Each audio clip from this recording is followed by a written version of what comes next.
देवी और सज्जनों, आज देश के कोने कोने से लाखों लोग जुड़े हैं हमारे साथ। उन सबको भी मेरी तरफ से जय सोमनाथ। साथियों, ये समय अद्भुत है, ये वातावरण अद्भुत है, ये उत्सव अद्भुत है। एक और स्वयं देवादिदेव महादेव, दूसरी ओर समुद्र की विशाल लहरें, सूर्य की किरणें, मंत्रों की ये गूंज, आस्था का ये उफान, और इस दिव्य वातावरण में भगवान सोमनाथ के आप सब भक्तों की उपस्थिति, ये इस अवसर को दिव्य बना रही है, भव्य बना रही है। और मैं इसे अपना बहुत बड़ा सौभाग्य मानता हूं कि सोमनाथ मंदिर ट्रस्ट के अध्यक्ष के रूप में मुझे सोमनाथ स्वाभिमान पर्व में सक्रिय सेवा का अवसर मिला है।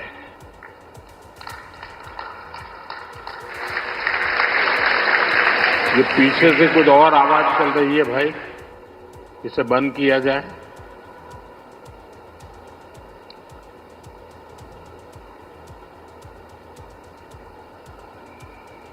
बहत्तर घंटों तक अनवरत ओमकार का नाद, 72 घंटों का अनवरत मंत्रोच्चार। और मैंने देखा कल शाम को 1000 ड्रोन्स द्वारा वैदिक गुरुकुलों के 1000 विद्यार्थियों की उपस्थिति, सोमनाथ के 1000 वर्षों की गाथा का प्रदर्शन, और आज 108 अश्वों के साथ मंदिर तक शौर्य यात्रा, मंत्रों और भजनों की अद्भुत प्रस्तुति, सब कुछ मंत्र मुग्ध कर देने वाला है। इस अनुभूति को शब्द अभिव्यक्त नहीं कर सकते, इसे केवल समय ही संकलित कर सकता है। इस आयोजन में गर्व है, गरिमा है, गौरव है, और इसमें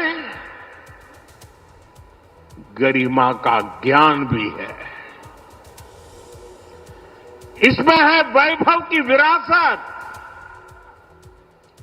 इसमें है आध्यात्म की अनुभूति, अनुभव है, आनंद है, आत्मीयता है, और सबसे बढ़कर देवाधिदेव महादेव का आशीर्वाद है।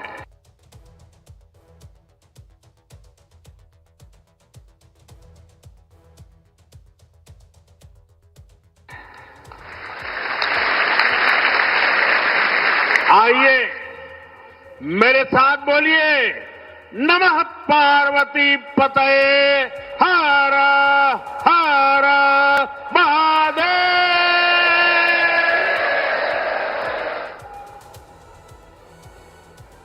साथियों, आज जब मैं आपसे बात कर रहा हूं तो मन में बार बार ये प्रश्न आ रहा है कि ठीक 1000 साल पहले ठीक इसी जगह पर जहां आप बैठे हैं, क्या माहौल रहा होगा। आप जो यहां उपस्थित हैं, उनके पुरखों ने, आपके पुरखों ने, हमारे पुरखों ने जान की बाजी लगा दी थी। अपनी आस्था के लिए, अपने विश्वास के लिए, अपने महादेव के लिए उन्होंने अपना सब कुछ न्योछावर कर दिया। 1000 साल पहले तब वो आतताई सोच रहे थे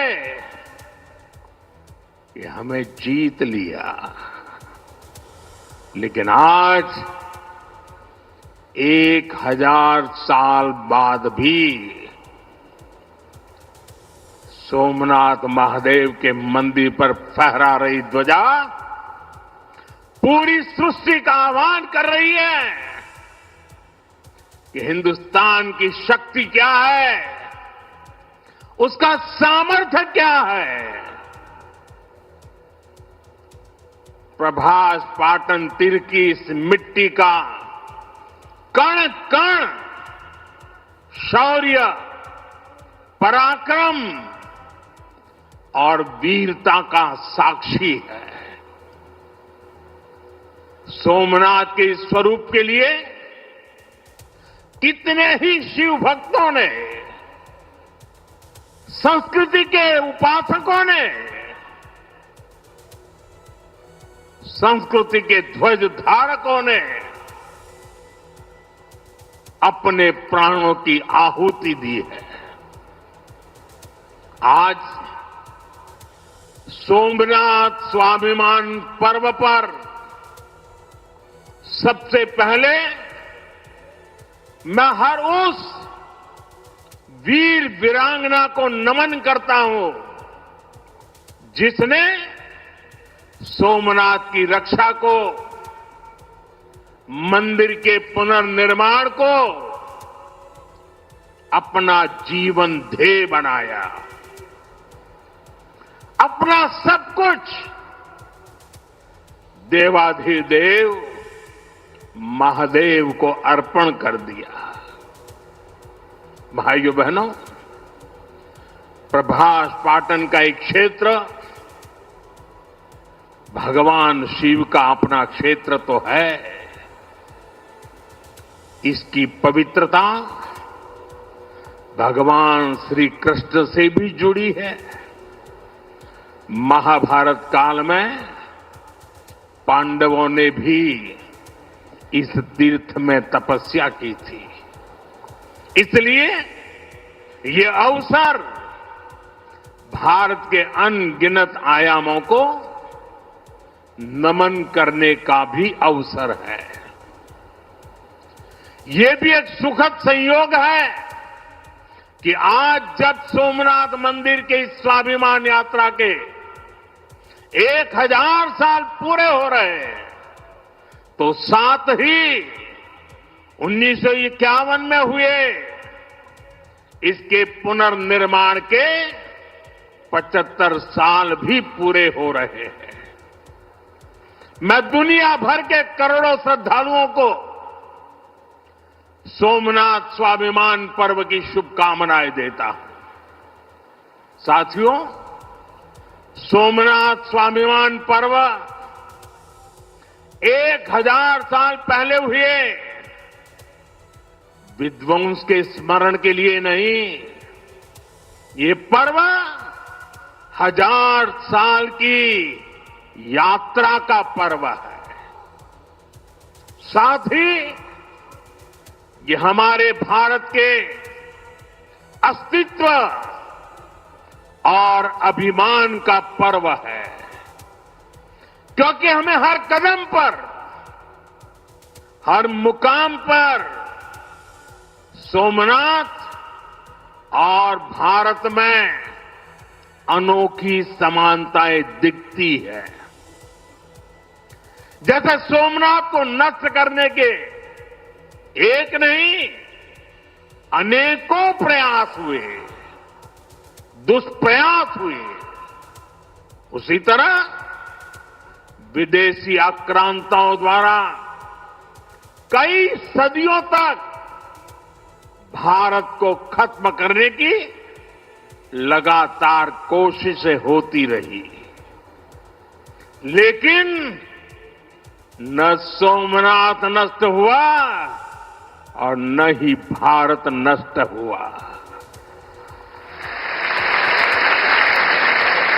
क्योंकि भारत और भारत की आस्था के केंद्र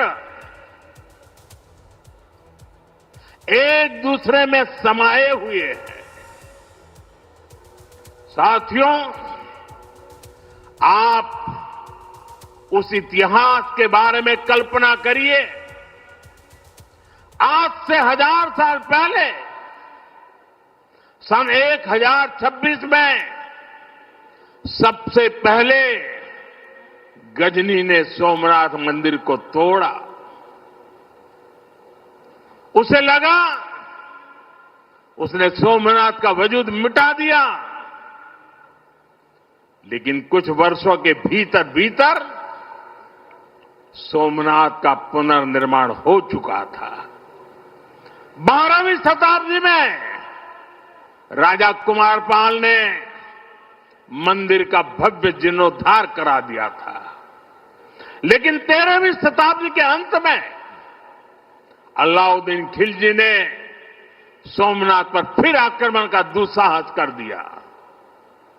कहते हैं जालोर के रावल ने खिमजी सेनाओं से जमकर लोहा लिया।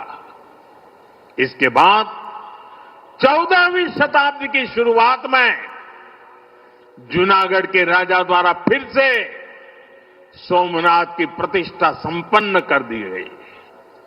14वीं शताब्दी के आखिरी वर्षों में मुजफ्फर खान ने सोमनाथ पर फिर हमला किया। वो हमला भी नाकाम रहा। 15वीं शताब्दी में सुल्तान अहमद शाह ने सोमनाथ मंदिर को दूषित करने की कोशिश की और इसी शताब्दी में उसके पोते सुल्तान महमूद बेगड़ा ने सोमनाथ पर आक्रमण कर मंदिर को मस्जिद बनाने की कोशिश की, लेकिन महादेव के भक्तों के प्रयासों से मंदिर पुनः जीवंत हो उठा। 17वीं 18वीं शताब्दी में औरंगजेब का दौर आया। उसने सोमनाथ मंदिर को अपवित्र किया। सोमनाथ को फिर मस्जिद बनाने की कोशिश की। उसके बाद भी अहल्याबाई होलकर ने नए मंदिर की स्थापना कर सोमनाथ को एक बार फिर साकार कर दिया। यानी सोमनाथ का इतिहास विनाश और पराजय का इतिहास नहीं है। ये इतिहास विजय और पुनर्निर्माण का है। हमारे पूर्वजों के पराक्रम का है, हमारे पूर्वजों के त्याग और बलिदान का है। आतताई आते रहे, मजहबी आतंक के नए नए आक्रमण होते रहे, लेकिन हर युग में सोमनाथ पुनः पुनः स्थापित होता रहा। इतनी सदियों तक का संघर्ष इतना लंबा प्रतिकार, इतना महान धैर्य, सृजन और पुनर्निर्माण का ऐसा जीवन, ये सामर्थ्य अपनी संस्कृति में ऐसा विश्वास और ऐसी आस्था दुनिया के इतिहास में ऐसा उदाहरण मिलना मुश्किल है।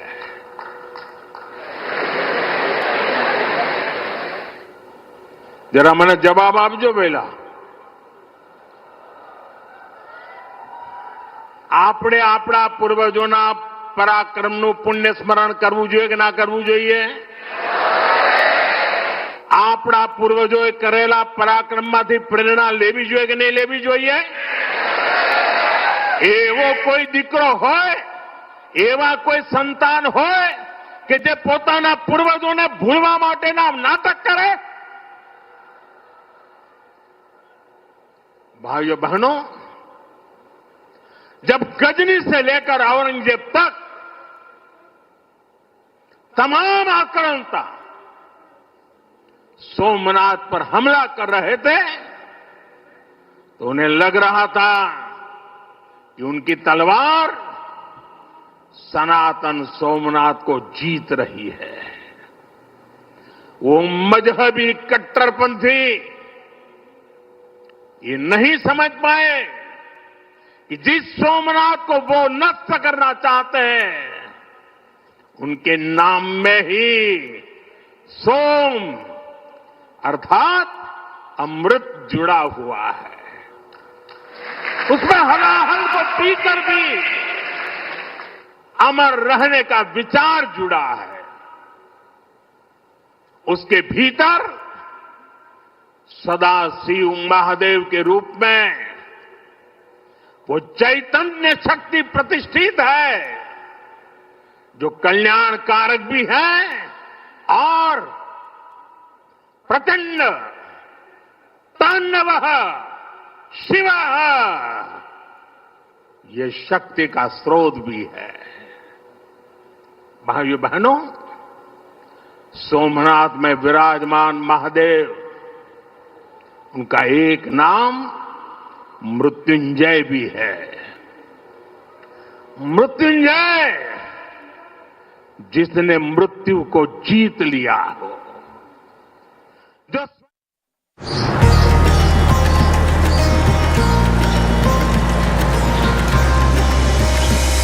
माघ मेले की भव्यता और पवित्रता का एक बार फिर विश्व देखेगा नया स्वरूप। करोड़ों श्रद्धालुओं के लिए परंपराएं वही और सुविधाएं नई, जहां पग पग पर आस्था और दिव्यता की मिलेगी अनुभूति।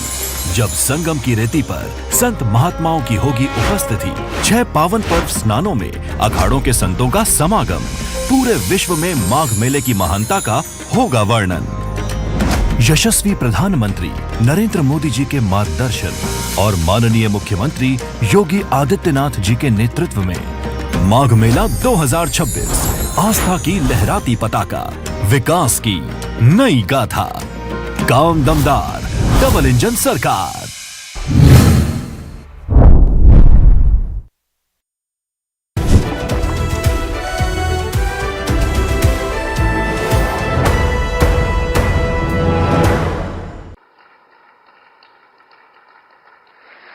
उनसे हमारी आस्था को कोई कैसे डिगा सकता था? और साथियों, ये समय चक्र है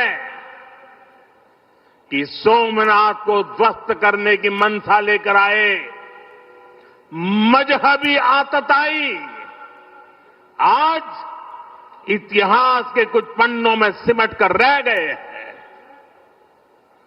और सोमनाथ मंदिर उसी विशाल समंदर के किनारे गगनचुंबी धर्म ध्वजा को थामे खड़ा है। सोमनाथ का ये शिखर मानो उद्घोष कर रहा है, चंद्रशेखरम आश्रये मम किम करिष्यति वै यमः। अर्थात मैं चंद्रशेखर शिव पर आश्रित हूं, काल भी मेरा क्या कर लेगा। साथियों, सोमनाथ स्वाभिमान पर्व इतिहास के गौरव का पर्व तो है ही, ये कालातीत यात्रा को भविष्य के लिए जीवंत बनाने का माध्यम भी है। हमें इस अवसर को अपने अस्तित्व और पहचान को सशक्त करने के लिए उपयोग करना है। आप भी देखते हैं, अगर कहीं किसी देश के पास कुछ 100 साल पुरानी विरासत होती है, वो देश उसे अपनी पहचान बनाकर दुनिया के सामने प्रस्तुत करता है। वहीं भारत के पास सोमनाथ जैसे हजारों साल पुराने पुण्य स्थान है। ये स्थान हमारे सामर्थ्य, प्रतिरोध और परंपरा के पर्याय रहे हैं। लेकिन दुर्भाग्य से आजादी के बाद गुलामी की मानसिकता वाले लोगों ने उनसे पल्ला झाड़ने की कोशिश की। उस इतिहास को भुलाने के कुत्सित प्रयास हुए। हम जानते हैं, सोमनाथ की रक्षा के लिए देश ने कैसे कैसे बलिदान दिए थे। रावल कन्नड़ जैसे शासकों के प्रयास, वीर हमीरजी गोहिल का पराक्रम, बेगड़ा भील का शौर्य, ऐसे कितने ही नायकों का इतिहास सोमनाथ मंदिर से जुड़ा है। लेकिन दुर्भाग्य से इन्हें कभी उतना महत्व नहीं दिया गया। बल्कि आक्रमण के इतिहास को भी कुछ इतिहासकारों और राजनेताओं द्वारा व्हाइट वॉश करने की कोशिश की गई। मजहबी उन्माद की मानसिकता को केवल साधारण लूट बताकर ढंकने के लिए किताबें लिखी गई। सोमनाथ मंदिर एक बार नहीं, बार बार तोड़ा गया। अगर सोमनाथ पर आक्रमण केवल आर्थिक लूट के लिए हुए होते तो 1000 साल पूर्व पहली बड़ी लूट के बाद रुक गए होते। लेकिन ऐसा नहीं हुआ। सोमनाथ के पवित्र विग्रह को तोड़ा गया। बार बार मंदिर का स्वरूप बदलने की कोशिश हुई और हमें पढ़ाया गया कि सोमनाथ को लूट के लिए तोड़ा गया था। नफरत, अत्याचार और आतंक का असली क्रूर इतिहास हमसे छिपाया गया। साथियों, हमने धर्म के प्रति ईमानदार कोई भी व्यक्ति ऐसी कट्टरपंथी सोच का समर्थन नहीं करेगा। लेकिन तुष्टीकरण के ठेकेदारों ने हमेशा इस कट्टरपंथी सोच के आगे घुटने टेके। जब भारत गुलामी की बेड़ियों से मुक्त हुआ, जब सरदार वल्लभ भाई पटेल ने सोमनाथ के पुनर्निर्माण की शपथ ली, तो उन्हें भी रोकने की कोशिश की गई। 1951 तत्कालीन राष्ट्रपति डॉक्टर राजेंद्र प्रसाद के यहां आने पर भी आपत्ति जताई गई। उस समय सौराष्ट्र के सर्वाधिक मशहूर हमारे जाम साहब महाराजा दिग्विजय सिंह जी आगे आए थे। भूमि अधिग्रहण से लेकर सुरक्षा व्यवस्था तक उन्होंने राष्ट्रीय गौरव को सबसे ऊपर रखा था। उस दौर में सोमनाथ मंदिर के लिए जाम साहब ने 1 लाख रुपए का दान दिया था और उन्होंने ट्रस्ट के प्रथम अध्यक्ष के रूप में बड़ी जिम्मेदारी निभाई।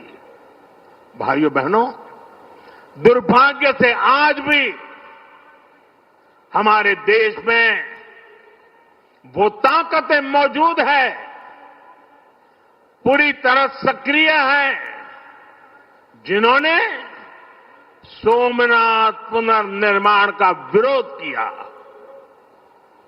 आज तलवारों की जगह दूसरे कुत्सित तरीकों से भारत के खिलाफ षड्यंत्र हो रहे हैं और इसलिए हमें ज्यादा सावधान रहना है।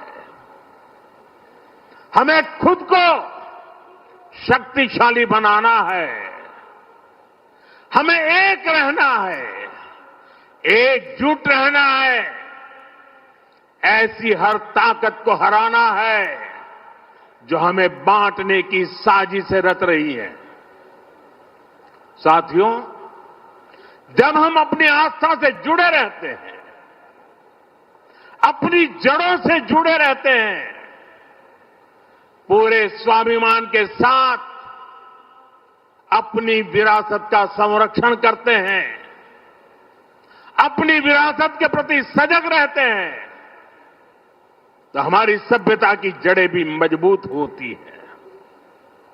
और इसलिए पिछले 1000 वर्षों की यात्रा हमें अगले 1000 वर्षों के लिए तैयार रहने की प्रेरणा देती है। साथियों, राम मंदिर प्राण प्रतिष्ठा के ऐतिहासिक अवसर पर मैंने भारत के लिए 1000 साल का विराट स्वप्न सामने रखा था। मैंने देव से देश के विजन के साथ आगे बढ़ने की बात कही थी। और इसके साथ ही लाइफ टाइम्स पर खबरों का सिलसिला